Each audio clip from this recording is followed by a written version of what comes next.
Ayan po, binibiktima ho tong isang babae nitong dalawang gago na ito. No? Oh, muntik pa saksakin. Biri mo, pera lang ang lakad eh. Doon sa netizen na nag-post, maraming salamat sa iyo. At dahil po dyan, nandito po yung biktima, no? Na si Patricia Lopez, yung nakita nyo nakasakay sa motor kanina. Tromang-troma pa hanggang ngayon. Nangyari po yung insidente kaninang madaling araw, alas 3 sa madaling araw. Hindi ko naman maintindihan sa mga to.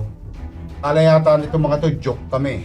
Bilang tugon sa pang-aabuso, pambibiktima kay Patricia Lopez. Gusto po namin i-update kayo. Ayan, pasok mo yung dalawa na yan. Sino yung sasaksak sa'yo? Ito ba? Sino? Ito? Yung uundayan ka pa ng saksak? Kilala mo itong dalawang to? Yan yung nakita mo. Narinig ko rin po yung boses nila kanina. Sino po yun? Sila yun. Anong mga nakuha sa'yo? Yung cellphone ko po. Tapos yung pera hindi ko po makundain. Yung tips. Saan yung pera? Asan? Dodong. Ikaw, pangalan mo? Moises. Ikaw, Marlon. Nakanin yung pera. Pati yung cellphone. Ano yun? Huwag ka ng ina nyo. Puno yung cellphone ha. Ito na sa operatiba natin kung ano yung wallet ko sa Ba't sino si Dudong? Ha? Tangina mo. Sinungaling kami lahat ngayon. Ha? Galit na si Isko. Siya ba yung nasa video? So wala ka doon. Hindi ka niya kasama. O anong ginasabi mong siya talagang tumira?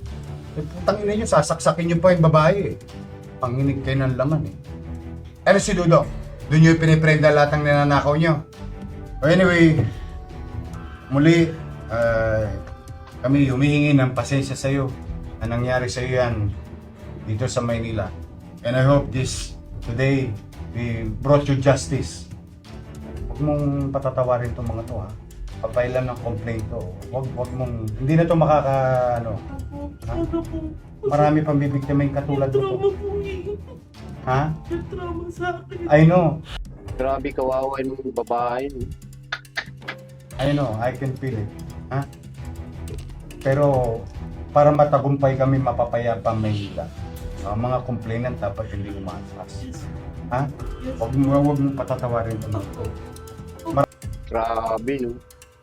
Sa tingin niyo mga boss, ano kaya ang magandang gawin sa mga taong ganyan, ano? Huwag kalimutan, paki-like, share, and follow yung page natin mga boss. At ito si Boss Binoy, sabing God bless and more power. Babu, ingat tayong lahat. See you on the next video.